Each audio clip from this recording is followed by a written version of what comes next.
Olá, meus queridos, tudo bem com vocês? Eu tô aqui para gravar mais um conteúdo. Hoje a gente vai falar um pouquinho sobre as arquiteturas. Na verdade, nós já falamos em aula, né? Esse aqui é só para poder firmar um pouco mais para vocês os conteúdos. Também para aqueles que não conseguiram assistir minhas aulas no Zoom, né? Eu peço desculpa, gente, se vocês vão ouvir um pouquinho do barulho do martelo, porque o vizinho tá fazendo obra e eu não tenho onde gravar os vídeos. E também não posso esperar ele terminar a obra, porque senão vai ficar muito perto da prova e vocês não vão ter o vídeo para assistir, né? Então, eu peço desculpa para vocês. Vamos lá, galera. Quando a gente fala sobre arquitetura na sociedade, a gente também fala sobre como ela foi se evoluindo ao longo dos anos, né? A gente viu um pouquinho do período rupestre, vimos inclusive as 7 maravilhas do mundo antigo, que hoje eu vou até falar novamente sobre elas, né? E é possível a gente comparar e ver que houve mudanças, né, em relação não só a material, né, como as arquiteturas eram construídas antigamente, como também em relação à técnica, né? O homem foi evoluindo também seus conhecimentos, seus pensamentos, a tecnologia também veio ao seu favor, e isso também ajudou para que novas construções fossem surgindo, né? Estou fazendo só um resumo geral do que nós vamos ver aqui, tá? Essa próxima página é tudo que eu falei agora, né, sobre a questão da evolução da arquitetura. A gente também tem dois momentos, duas fases de arquiteturas importantíssimas no mundo, que são as 7 maravilhas do mundo antigo, né? Que a gente vai falar um pouco sobre arquiteturas que foram criadas antes de Cristo, né? No século XIII, século XIV. E a gente também vai ter as 7 maravilhas do mundo moderno, que são as mais recentes. Vamos ver lá. Eu separei aqui as primeiras como 7 maravilhas do mundo antigo, para vocês poderem conhecer um pouquinho mais sobre elas. Eu já tinha até falado sobre elas em aulas anteriores, né? Mas eu trouxe para poder firmar um pouquinho daquilo que a gente estudou. A gente tem como 7 maravilhas do mundo antigo o mausoléu de Halicarnasso, na Turquia, né? Esse mausoléu, ele infelizmente já foi destruído por conta de diversos terremotos, né, que aconteceram ali na região da Turquia. E ele tem uma história, né? A rainha Artemísia II teria encomendado ele para poder guardar os restos mortais, né, do rei Mausolo, seu esposo. Então, é também um patrimônio cultural daquela região. A gente também tem as pirâmides de Gizé, que são inclusive as mais antigas, né? Nas pirâmides de Gizé, localizada no Egito, né? A gente também tem aí todo um trabalho que foi feito dentro, né? Não só por fora, mas por dentro. E até hoje os historiadores ainda tentam identificar como ela foi erguida, né? Porque são muitos metros de altura, né? Se eu não me engano, acho que são mais de 50 metros de altura. Então, até hoje, historiadores, arqueólogos questionam como ela foi construída com tão poucos recursos da época. A gente também tem o Templo de Ártemis, também na Turquia, né? Que também está ligado aí à rainha Ártemis, né? São 127 colunas de mármore com 20 metros de altura cada uma, né? E ela infelizmente foi destruída por um incêndio que aconteceu, né? E até hoje então só tem uma coluna em pé. São, infelizmente, arquiteturas que não sobreviveram ao longo dos anos, né? Mas a gente ainda bem que tem algumas fotos, alguns desenhos que a gente pode observar como ela era na época em que estava ainda de pé, né? A gente também tem o Jardim Suspenso da Babilônia, no Iraque, né? Que tem todo um relato bíblico, inclusive do rei Nabucodonosor, né? Acredita-se que ele tenha sido construído como um presente, né, do rei Nabucodonosor para sua esposa. Então, assim, hoje ainda não há muitos vestígios, né? Só há um pouco da vegetação dessa arquitetura, né? Teria sido composta por 6 montanhas artificiais que formavam terraços, quedas d'água e muita vegetação. Mas hoje ela dificilmente pode ser vista, né? A vegetação a cobriu. A gente também tem aqui a estátua de Zeus, né, no século V, que fica na cidade de Olímpia, na Grécia, né?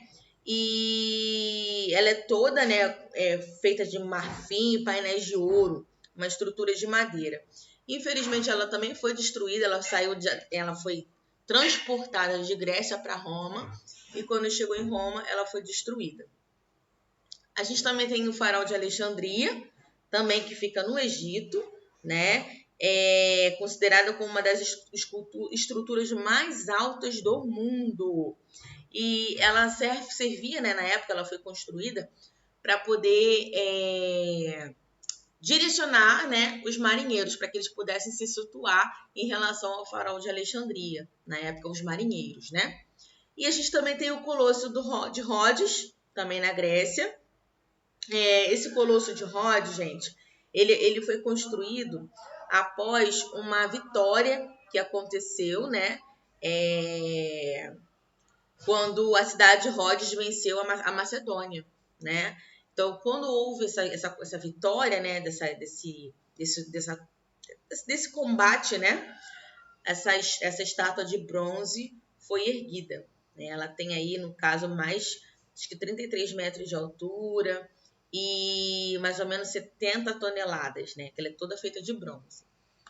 Vamos um pouquinho mais à frente, a gente também tem as 7 maravilhas do mundo moderno, né? Que já tem um novo aspecto, né? Tem uma nova cara as arquiteturas. E a gente pode começar falando um pouquinho do Coliseu, né? Em Roma. É um anfiteatro, né? Uma das maiores construções do Império Romano. Ficou ativo por mais de 500 anos, né? Na época, ali tinha duelos, gladiadores, né? E o povo ia assistir esses duelos através desse anfiteatro. Então, é um ponto turístico, um dos pontos turísticos mais visitados na Itália, em Roma. A gente também tem o Chichén Itzá, né, na província de Yucatán, no México. É considerado também um dos principais sítios arqueológicos do mundo, né? E ela foi construída na época, no Templo de Chaque, né, como um lugar para os Jogos dos Prisioneiros, né? Então, visitantes hoje também vão de encontro a muitos mitos que são contados a partir desse local. A gente também tem aqui o Machu Picchu, né, a cidade perdida dos Incas, uma grandiosidade, tem tecnologia em pleno século XV, né? Ela foi abandonada devido às invasões espanholas, né? E é um lugar muito majestoso, né? Muito, muito bacana para se conhecer também, um grande ponto turístico. A gente também tem aqui o Cristo Redentor, vocês já conhecem, não vou falar não vou falar muito sobre ele, né? É uma estátua com mais de 38 metros de altura no Morro do Corcovado, né? Para quem ainda não foi, né? Aproveitem, porque a gente tem aqui na cidade do Rio de Janeiro um elemento das 7 maravilhas do mundo, né? Tá tão perto de nós, né? Então vale a pena conhecer para quem ainda não conheceu o Cristo Redentor. A gente também tem a Muralha da China, não preciso nem dizer onde é que é, né? O nome já fala. Foi construída 220 anos antes de Cristo, com mais de 3 mil quilômetros. E ela foi criada com o objetivo de proteger o norte do país, né? O norte da China, contra os ataques, contra as invasões, né? E ela até hoje permanece de pé. É uma das poucas construções que até hoje se mantém de pé. A gente também tem a ruína de Petra, né, Jordânia, que também, né, foi feita no Império, no caso feita, né, pelo Império Romano e Bizantino, né, e tem todo um charme, né, especial do lugar, até por conta da composição, né, do espaço que a envolve, vale muito a pena também conhecer. A gente também tem o Taj Mahal na Índia, construído pelo imperador Shah Jahan. Também foi um presente feito em homenagem à memória da sua esposa, né? Na época o imperador. Foi erguido em 1630, né? Na Índia. E também é um dos maiores símbolos de amor do mundo. Porque essa arquitetura foi construída, né, em lembrança, em memória à esposa aí do rei Shah Jahan. E também Acho que eu já falei um pouquinho de todas, né? Vamos passar aqui um pouquinho mais à frente. E quando a gente fala sobre arquitetura orgânica ou organicismo, que também faz parte aí, inclusive, de lugares de patrimônio, né? A gente tem, por exemplo, a Casa da Cascata de Frank Lloyd, na Pensilvânia, nos Estados Unidos, um patrimônio ali da região, né? E ela vai mostrar tudo aquilo que realmente vai caracterizar a arquitetura orgânica, né? Ela vai ter todo o envolvimento com a composição do espaço e integração com a natureza, do lado de fora e do lado de dentro, espaços internos e externos. O legal da arquitetura orgânica é que ela representa a vida, o movimento representado em construções sustentáveis. Então, o principal objetivo da arquitetura orgânica é fazer uma reflexão em relação à natureza, em relação à preservação do ambiente, né? A gente também tem aqui a residência Shell, em Japão. Se você buscar na internet arquitetura orgânica, o que mais vai aparecer são arquiteturas integradas com espaços da natureza, né? E a gente também tem aqui, que eu posso falar para vocês, os patrimônios. O que são patrimônios? Tudo isso que eu falei para vocês, cada uma dessas arquiteturas, né, Sete Maravilhas do Mundo, o Colosso de Rhodes, que não é uma arquitetura, mas é uma escultura, né, que foi muito importante, a estátua de Zeus também, são patrimônios culturais e históricos, né? Embora algumas não existam mais, né? Infelizmente, a estátua de Zeus foi destruída, mas a gente tem a memória dela, né? Que foi como um patrimônio para aquele povo. Os patrimônios, eles podem ser privados, pertencer somente a uma pessoa ou uma família, né? A casa que você mora pertence a alguém, né? Então, é um patrimônio específico daquela pessoa ou pertence a você também, né? Como herdeiro da família. Então, é um patrimônio privado, não é qualquer pessoa que pode vir e se apropriar da sua casa. É um patrimônio privado. Mas a gente também tem os patrimônios culturais, que a gente pode dizer que são públicos. Eu até escrevi errado aqui, tá? São patrimônios culturais, eu escrevi cultural. Que pertencem a um povo, né? São conjuntos de bens e tradições de um povo. Fazem parte da identidade e da memória do local, até mesmo de uma nação. Por exemplo, o Cristo Redentor, ele é hoje um patrimônio histórico nacional do Brasil, né? Sendo considerado aí uma das 7 maravilhas do mundo. Aí eu até coloquei aqui já o exemplo dele, né? E no Brasil a gente tem alguém que cuida desses patrimônios. Quem é? É o IPHAN, que é o Instituto Patrimônio Histórico e Artístico Nacional. O nome dele é bem grande, né? Mas se você falar IPHAN, você já sabe que você está se referindo, ou alguma pessoa falar com você, o IPHAN é aquele instituto que é um órgão público que vai ser responsável pela preservação e revitalização de bens públicos do patrimônio no país. Então, o que seria preservar? É você cuidar, evitar que aquilo se degrade e revitalizar também. O que é a revitalização? A revitalização é quando algo foi quebrado, uma parte foi infelizmente, com o tempo, né, foi corroída, né, envelheceu, e aí vai haver pessoas específicas, inclusive artistas, que vão trabalhar revitalizando, né? Reconstituindo aquilo que se perdeu, aquilo que o tempo levou. Ou até mesmo em atos de vandalismo, né? Eu mostrei para vocês há um tempo atrás, em aula,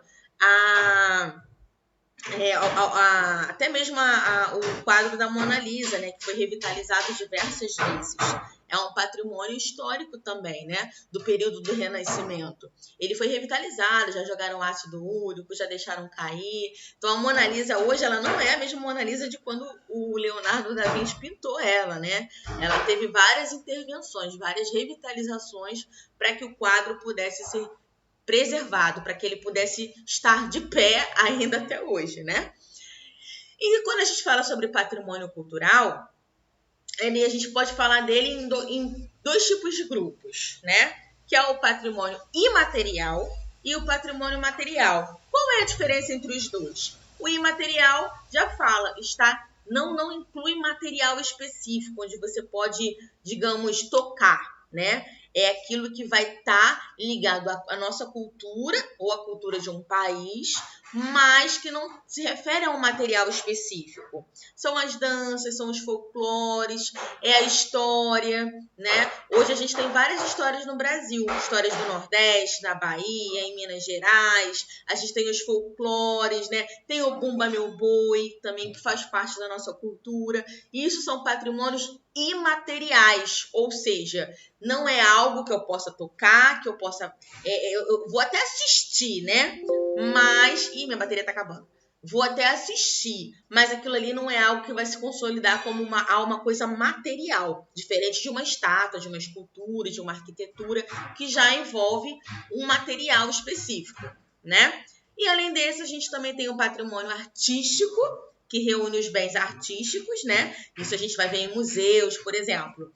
Lá no Museu Imperial, em Petrópolis, tem todo o acervo, né, da realeza, né, do imperador Pedro II, do imperador Pedro I, né? Então a gente vai ter todo um acervo daquilo que, na época, eles utilizavam como utilitários e que também hoje para a gente é arte, né? Desde o mobiliário a quadros de arte. Então é um acervo ali, é um patrimônio, né, que vai reunir elementos da família real. E a gente também tem o patrimônio natural, que refere-se aos bens naturais de uma região, né? Então, aqui no Brasil, a gente também tem bens que estão ligados a regiões, né?